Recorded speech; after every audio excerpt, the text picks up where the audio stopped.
Hey everyone, welcome to the channel. Today I have Alexander with me. Alexander is leading the Beam project, which is a privacy coin, and it is a Mimblewimble implementation. They are going live on January the 3rd, and today we are going to talk to him more about his project and where is Beam headed in the future. So hi Alexander, first of all, thanks a lot for accepting our invitation. Hey Arnav, it's a pleasure to be here. Thank you. Awesome. So, can you give the audience a brief background of your work experience and how did you actually start with Beam? Yeah, sure. So I started my career as a software developer. Then in 2005, I founded a company that was dealing with the super popular then peer-to-peer file sharing networks like Donkey, Nutella, and all the others, which is, by the way, a technology that's pretty much similar in a lot of respects to cryptocurrencies. It's also permissionless and fully decentralized, or almost fully decentralized. So we're doing monitoring of those networks. We created peer-to-peer file sharing clients for the mobile. We were trying, I might say, to sell licensed content in those networks and did a lot of stuff there. Then I had another startup, which was a desktop dictionary, a very nice piece of software called Wikitop that allowed you to right-click anywhere on the screen and get instant translations from Wikipedia, Wiktionary, and a lot of other sources, all for free. That was acquired by iMesh, an Israeli company. I then worked for a company called Wi-Fi. I was doing product management, and I was VP of product management there. We were doing a lot of big data analytics on mobile data. And then I spent my last couple of years in a VC fund investing in companies here in Israel, mostly growth and late stage. And then I joined Beam as a CEO. So I don't have prior work experience in the crypto space, but I think here we have at Beam is a great combination of strong advisory team that is very much involved, that includes some crypto old timers like Guy Coram, for instance, and myself and part of the executive team that have little prior experience in blockchain. So I think we have a great combination of crypto insiders understanding and also general worldview of how things are done outside crypto. And I think the more people join from the outside, the better, because there is a big world outside of crypto, and people in that world, know how to manage things and know how to write software, to release it, and to ship. And I think we're proving that this thing is working nicely. So, Alexander, can you explain to the audience how exactly does Mimblewimble work? And so, yeah, like a brief overview of how does Mimblewimble work? Yeah, sure. So Mimblewimble is a privacy protocol, right? And the difference from other things that we know is that there are no addresses in the system. So it's not like everyone controls their own wallet address. Instead, everyone just controls their UTXOs. We like to explain that using the safe deposit box metaphor. So the Mimblewimble blockchain is actually a large set of safe deposit boxes, each one with a code, and every user has codes to their own safe deposit boxes, right? So you would have 3 safe deposit boxes, I would have 2 safe deposit boxes, but from the outside, they all look exactly the same. Okay, so, and no outsider can see what's inside the box without knowing the key and without also knowing what the amount that should be in there. Now, when we create a transaction, actually, if I want to send you some money, I take my deposit box, my safe deposit box, open it up, and create 2 more safe deposit boxes out of it. One goes to you, and another one remains with me. But I send you this whole construction. You change the key in your safe deposit box, and then you sign from your side, and I sign from my side. Okay, and by then the transaction is completed. Okay, now we're in blockchain, right? So everyone has to validate that the transaction is okay. Mm-hmm. So the way it works is we send this whole thing to the blockchain, and what the blockchain validates is 2 things. One is that the amount in the 2 smaller boxes equals to the amount in the big box, right? let's say my big box, my first box had 100. I wanted to send you 60. So yours should be 60 and mine should be 40, right? Because otherwise, if the amount is bigger, then it means that we printed some money, which is not good, right? Now, this can be verified without knowing the actual amounts because of the smart math that is used. So the blockchain actually, or the miners verify two things. One is the total amount is 0. And 2 is that all the values are positive. Okay, and this is a little trickier, but I'll explain. Let's say they only verify that the amount is 0, right? So then I would take my 100, give you 200, and give myself a minus 100, right? So the amount would still be 0. The total sum would still be 0, but we would have printed money. You know, you would get more than I had, and also I would have some huge number that would, you know, it would be like an overflow. So to prove that those amounts are positive, we're using something called range proofs, and especially a flavor called bullet proofs, invented by Benedict Bunz. And this is like a flavor of zero knowledge proof protocol. And that way, actually, the blockchain can validate that this transaction is legitimate. Okay, and actually, what blockchain knows is, in addition to all those safe deposit boxes, it also knows how much money has been emitted until that end, until that moment, right? Because we know that, say, in the first year, every block has, 100 coins emitted. So the blockchain can validate that the total amount of inputs, which is the mined coins, equals to the total amount of outputs, and then the total sum of everything is 0. And as long as that's true, everything is correct and valid. Okay. So like, how does this compare to Monero's approach? Like Monero has like stealth addresses, and they have like ring signatures and ring CT. And like I know like Mimblewimble achieves like more scalability as well, even when we compare to like Bitcoin. So like, can you like walk us through how does it compare with Monero, and a little more Sure. technical stuff. Yep.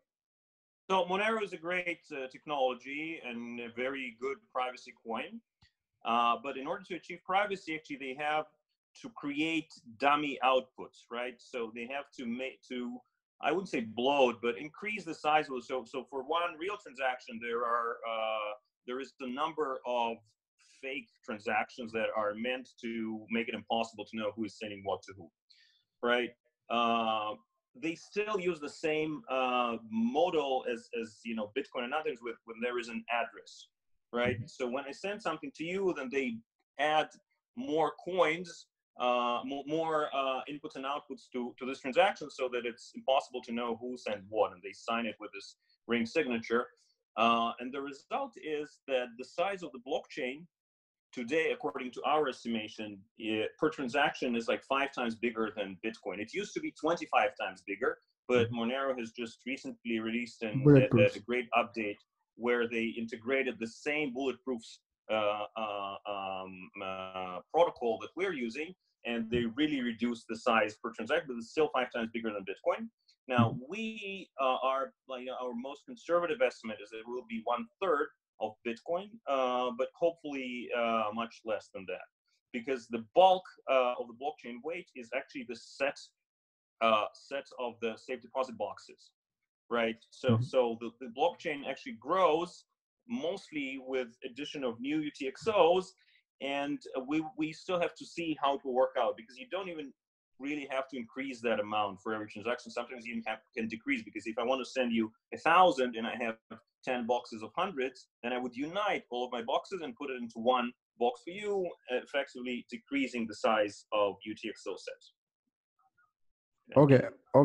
And like, so how does how do you maintain privacy for the sender and the receiver?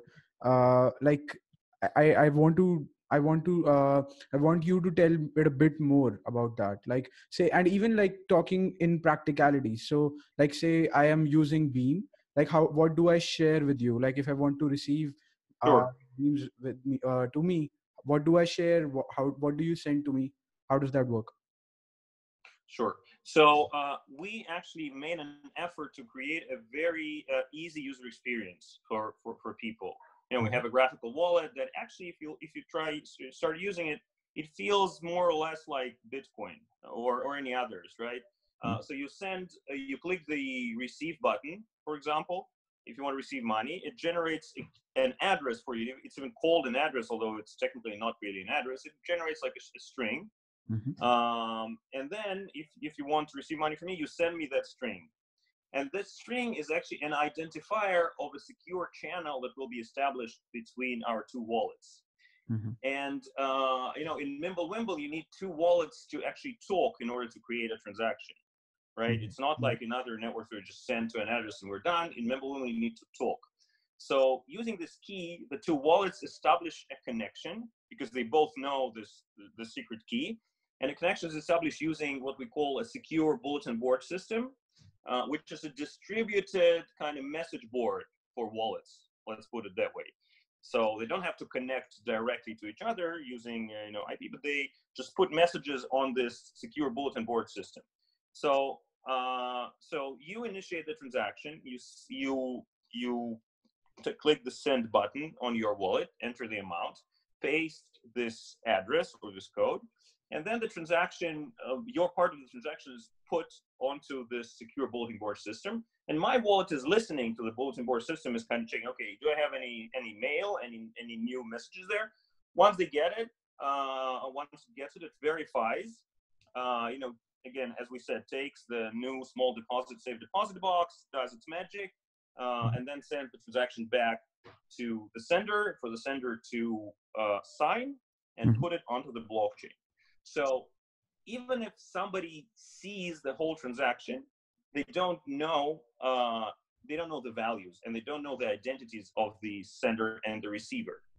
Now, there is an attack vector that could be used, which is the network attack vector, right? So somebody could be snooping on the network and see that, okay, this IP was receiving messages with this particular safe deposit box. I mean, you can see that you can distinguish two safe deposit boxes, right? You don't know what is inside and goes, but you can see that, okay, this safe deposit box came over to this IP address kind of from that IP address. So, and this can be potentially can potentially be detrimental to privacy, because somebody could say, oh, okay, Alex sent Arnav something. Okay, so these two guys are kind of talking. Right. So, to mitigate that, we added another thing called Dandelion. It's a very nice protocol. I mean, somewhat philosophically similar to Tor, because the transaction actually directly directly to one node to everybody else when we put it in the blockchain, but instead it travels through several nodes, and some dummy outputs are also added, or either real or fake dummy outputs are added as it's traveling what's called the stem phase of the dandelion. Dandelion, this flower with the fluffy head that kind of you can do like this. So the transaction travels on the stem between multiple nodes, and the number varies dynamically. And then when it reaches a node that does the fluff, then it's everyone. Okay, so it kind of hides the IPs of the sender and the receiver. Okay. Yeah, I think that makes a lot of sense. And like, so when I'm receiving beams, I need to generate, like, every time I need to generate a new, like, a safe address, right? Yeah, that is the recommended way. Exactly. In principle, you can use the same one. Usually those addresses live about 24 hours, but you can invalidate any one of them at any time. And it's recommended to create a new one every time, just to make it more secure. Okay. So isn't that like, like, say if I want to receive a beam on my YouTube page, and I want, like, to get donation in Beam, like, isn't that a bit of a usability issue? Because in Bitcoin, I just send my Yes. public address, but in Beam, Well, in principle, you're right. But the thing is that we are working on adding permanent addresses as well. It will most likely be released slightly after the mainnet release, because we're there, so we're not adding this as of yet. But we'll have some sort of a permanent address, which you will be able to post online. It may, to some extent, compromise your privacy, but I think if you're receiving donations, that's fine. That's fine. You're ready for that. Yep. Or we could think about were schemes where, you know, we could have some code that would generate a new address for every donor if they click a button. In principle, those addresses don't have to expire immediately. They can also be permanent. But the user needs to understand that there may be some sort of a privacy concern here. Okay. Yeah, that makes a lot of sense. And like, so in Bitcoin currently, the hot topic in like for techies is Lightning Network and like scaling Bitcoin. So like similar for Beam, do you have like plans for on-chain scaling? And obviously the blockchain size is, I think, 10 times less or something like that. But still the transaction speed is not going to be that, like it's Exactly. not going to be that. Yeah, you're right. You're right. In order to achieve higher transaction speeds, you need to change the consensus mechanism to something other than proof of work, because it by definition requires time. And we are believers in proof of work. There, you know, all the other different consensus mechanisms have not been really. So a proof of work blockchain is by definition slow. Okay. Because the miners have to solve the puzzle, right, before the transaction can be completed, and then you would want to have several blocks to confirm. So it is slow. Now the solution, as community believes, is a second layer thing like Lightning, and we also believe that. We are right now, actually, we announced like a side project, or we announced that we're starting this Lightning POC. We have like a small part of the team working on that. And we hope to have something ready, you know, in Q1, just a proof of concept to show it looks like it's possible, and this will be the way for us to move forward to get to faster payments, really, because obviously this is needed. This is one more limitation for of cryptocurrency. Okay, makes sense. What is the monetary policy of Beam? So like in Bitcoin, we have like 21 million Bitcoins that are going to be mined. For Beam, like there should be an incentive for coin holders to hold the coin, right? In the initial days, you need to have like a store of value use case. And then like most of the people who are criticizing Grin, it's along those lines that Grin, there is like one Grin generator every second or something. Yeah. So like, right. What's the approach you are taking for monetary policy, and what's the like the thought process behind that? Yep. Sure. So our approach is also kept similar to Bitcoin and a lot of other coins. Our total emission will be 262,800,000 beams altogether. So you remember that number. Our emission curve is similar to Bitcoin's with two differences. One, we have a block every 1 minute and not every 10 minutes. Yep. And also in the first year, we have a minor reward, or the emission the first year is 100 coins per block. Bitcoin started with 50, and we have this additional year where we start with 100. We wanted to give incentive to early adopters to mine the coin and to support the protocol. Yep. So you move the first year number would be 200, roughly 210 million. Okay. And like how is you have like a founder's reward similar to Zcash, right? So can you talk correct. about that as well? Absolutely. So in the first 5 years of the coin's existence, an additional emission is done for every block. So so the miners get 80 coins per block, and additional 20 coins are emitted into the treasury. Okay, so total emission is 100, but 80 goes to the miner and 20 is emitted into the treasury. And that happened first 5 years. Now, the treasury is used for 3 things, okay? One is to give the investor rewards. Okay, we raise money, around $5 million, which is used, for development. And our investors obviously get the reward back. We have about 45% that goes to the core team and the advisors. And there is a 20% that is set out for a Beam Foundation. It will be called Beam Sovereign Money Foundation, which we're now in the process of setting up. And the goal, actually the vision, is that We understand that it's not right for a company to control currency, right? Mhm. Because we're all very nice people, but companies tend to be for profit, and CEOs tend to maximize the profits of their company. So we want actually to set up this foundation and transfer the control of the protocol to the foundation and attract reputable and respected people from the community to be on the board of the foundation.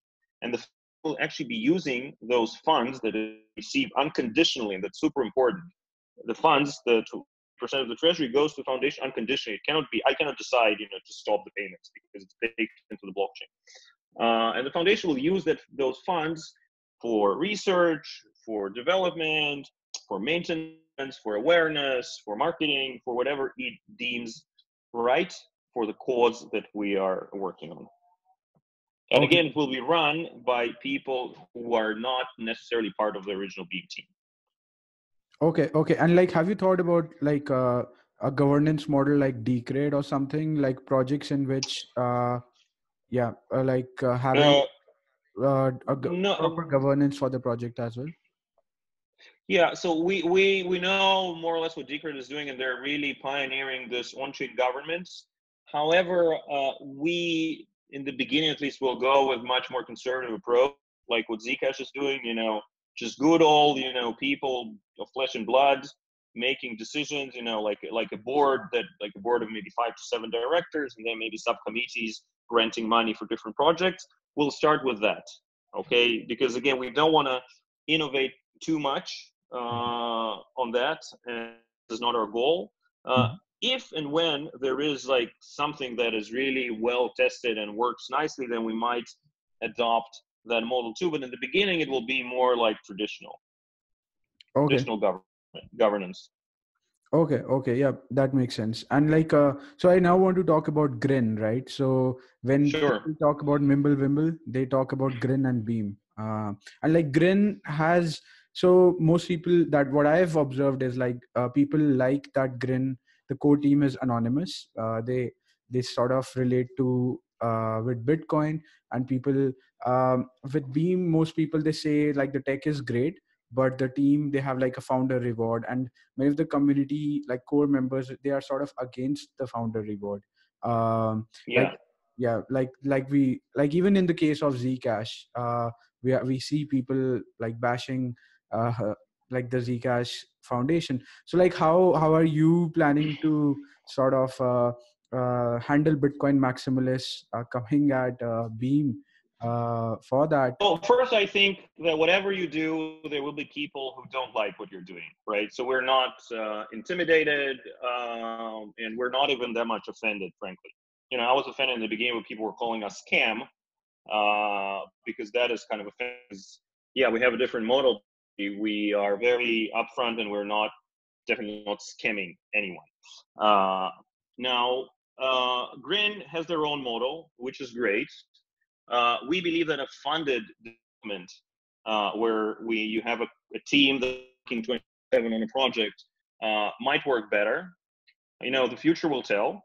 And I think both models are viable, right? In the traditional world, most of the startups are funded, right? People have an idea, they get a team, develop it, and then distribute it.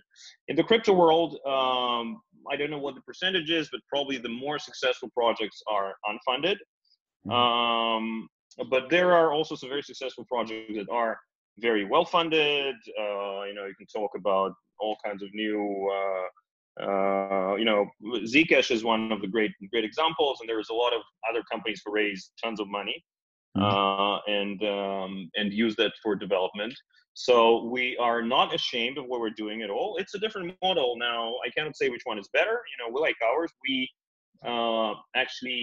have proven, I think, that when we have the funds and a corporate organization, we can move much, much, much faster Mhm. than people who are unfunded and don't have the corporate governance. Again, that said, you won't hear any bad things or about Grin. Obviously, they have great technology. We are talking to them regularly, and we see that we're promoting the same great protocol, and time will tell. Right. And like how, so how do you compare to Grin, like in general, like the approach, like Yeah. and like the use case, that the vision in general, how do you compare with them? Yeah, so as we have already mentioned, there is one major difference in the emission curve. Grin is inflationary, we're deflationary, and I won't even go to discussing which one is necessarily better, Mhm. right? But there's for people who would prefer this one and people who would prefer that model. We think that capped emission is more suitable and more proven. So this is one. Another one is we're putting a lot of attention on usability.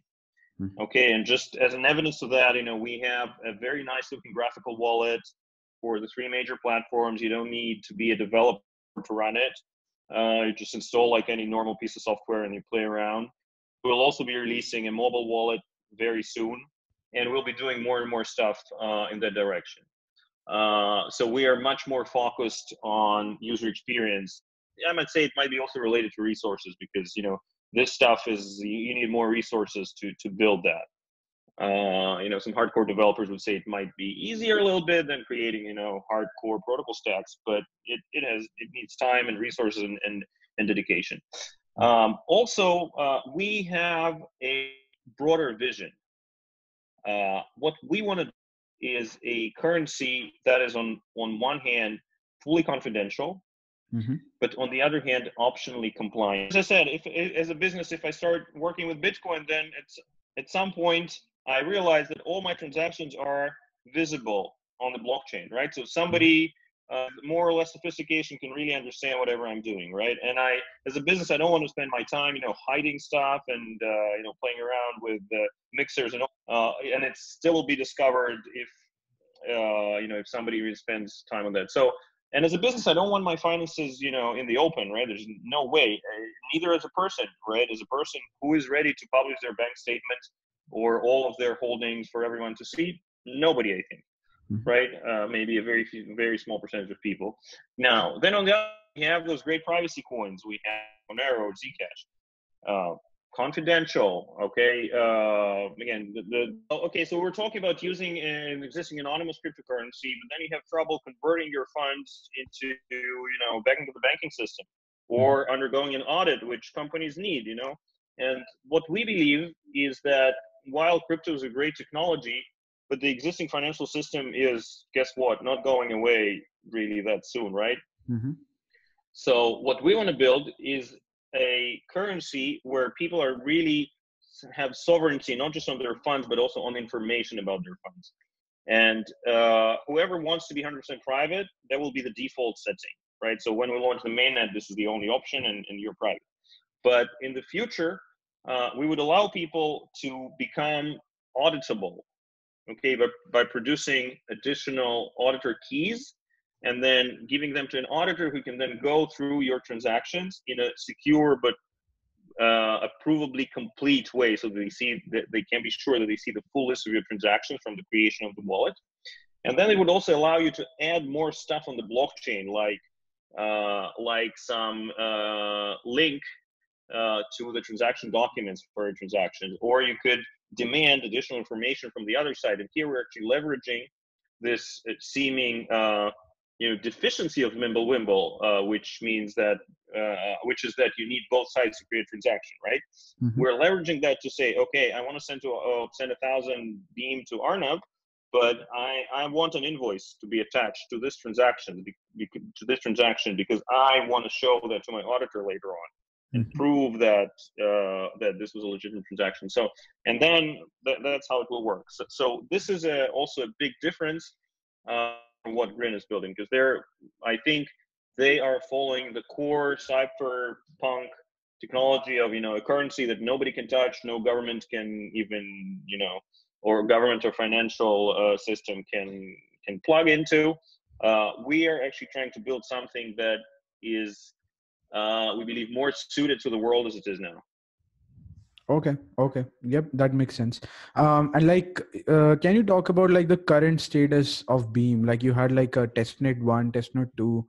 Mainnet, and you have like couple of other things that you have built already. So you have a wallet, you have like I think atomic swaps also working like a POC. So like what's the current technical update for Beam? What's in the box, right? So we have just launched testnet 4. It will run for like also it will remain running past mainnet, but we're launching the mainnet on January 3 on this anniversary of Bitcoin Genesis block to commemorate that. And this mainnet will have graphical wallets for the 3 leading platforms. It would have miners. We have released an OpenCL miner, and we're now working with CUDA miner as well. We'll see if it's ready or not. So Atomic Swap will be ready somewhere mid-January. So we did a POC, but it will take some time. So with the mainnet launch, we'll have a rich user-facing feature set in the wallet. We'll have the basic mining infrastructure. And we also have support for confidential assets built into the blockchain, but there won't be any user-facing features in the beginning. But that will in the future allow people to issue additional tokens on our blockchain and trade them securely. And we actually announced that we're working on with a company called Stable Unit on trying to implement a stable coin. Also, we'll start with a POC somewhere in Q1. Okay. So we have a very long roadmap, including mobile wallets and a lot of different APIs, mining pools. But as we start, it will be the core stuff, but with great usability. Okay. And like what sort of response have you gotten like from mining pools in general? How many people will actually mine Beam on January 3rd? So we don't have exact numbers. We know that there is huge interest in Mimblewimble. We have a vocal community in Telegram, Twitter, and as we released the miner, a lot of people started testing. So we think there will be again, only time will tell, but we are very optimistic. Okay. And like what sort of roadmap do you have for like say getting Beam on multiple wallets, getting Beam actually used by people, and like what sort of use cases do you see like in the initial days, like say in a year or in 2 years, do you see for Beam? Sure. So regarding wallet integration, yeah, obviously we talked to several companies that are building their own wallets. And of course we'll go that way because we want more and more adoption. We'll just need to finalize and test the right APIs. We are also talking to several exchanges where we'll eventually be listed. Now, in terms of the use cases, there are several. Okay, so one use case is store of value, confidential store of value. So we believe that people who hold a lot of assets in, say, Bitcoin or any other non-confidential currency really need to think about moving some of that into confidential cryptocurrency, because when the rainy day comes, somebody might know how much money you have in your Bitcoin, and that might be very highly undesirable, especially if the day is really rainy. Now, another use case for us is confidential payments. We believe all payments should be confidential, right? Nobody has to see how much money I'm sending you or you're sending me, or so there are some services that are inherently privacy oriented. For example, we talk to VPN companies who are selling access to their VPNs to people in countries where internet access is limited. So this is a great use case. And frankly, once we will do the integration with merchant services or payment services, it will be a great option for any purchase, right? Because even if I buy stuff on Open Bazaar, why would everyone need to see how much I'm spending?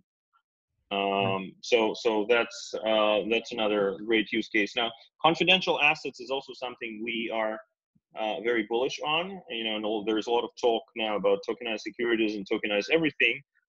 most of the projects now are non-confidential, meaning that if I own like this tokenized stock, then again, people might know how exactly I own, how much it's own, and with it will be possible to make this information private.